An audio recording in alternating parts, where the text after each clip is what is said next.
அஸ்ஸலாமு அலைக்கும். ஹாய்ங்க. நம்ம இன்றைக்கி பேக்கிங் விலாகில் ஊல் ரோல் பிரெட் தான் ரெடி பண்ணியிருந்தேன். வீடியோ வந்து ரொம்ப நாள் ஆச்சுல, உடம்பு சரியில்லை கொஞ்சம். ஸோ இப்போ ரெடியானனையும் ரெடி பண்ண ஆரம்பிச்சாச்சு. இந்த ரெசிபி வந்து நம்ம மைண்ட்லேயே கிடையாது. இப்படி ஒரு ரெசிபி இருக்குன்றதும் தெரியாது. என்னது அத்தா தான் ஒன்ஸ் வந்து காமிச்சாங்க.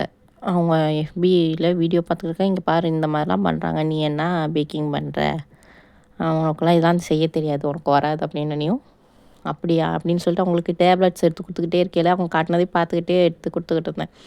சரின்னு சொல்லிட்டு ஒரு 4 days கழித்து தான் செஞ்சு காமிச்சினையும் செய்ய முடியும். அது பேர் கூட தெரியாது. அதுக்கப்புறம் தான் இது செஞ்சதுக்கப்புறம் கூகுளில் ஃபோட்டோ போட்டு என்னடா இதுக்கு பேருன்னு பார்த்தோனையும் ஓகே இதுதான் பேரான்னு புரிஞ்சுக்கிச்சு. அதுக்கப்புறம் செஞ்சுட்டு பசங்களுக்கு கொடுக்கும்போது பசங்க இது என்ன புழு மாதிரி கோடு கூட இருக்குது, இதெல்லாம் எங்களுக்கு வேணாம் அப்படின்னாங்க.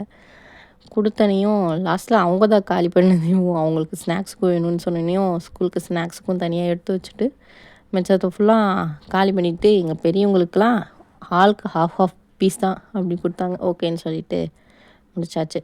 இந்த ரெசிபி ஆல்ரெடி யூடியூப்லேயே இருக்குதுன்னு நினைக்கிறேன். ஏன்னா இப்போ எடிட் பண்ணும்போது தான் பார்த்தேன், ஒரு 2 வீடியோ வந்துச்சு தமிழ்லேயும்.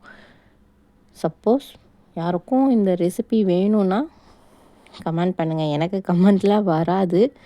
வந்துச்சு ஒரு கமெண்ட்டாவது வந்துச்சுன்னா இன்றைக்கி நான் ஈவினிங் வீடியோ போடுறேன்னா நாளைக்கு ஈவினிங்குள்ளே ஒரு கமெண்ட்டாவது வந்துச்சுன்னா நான் கண்டிப்பாக இதோட ஃபுல் ரெசிபி இந்த மாதிரி பண்ணணும் ப்ரொசீஜர் எல்லாமே போடுறேன்.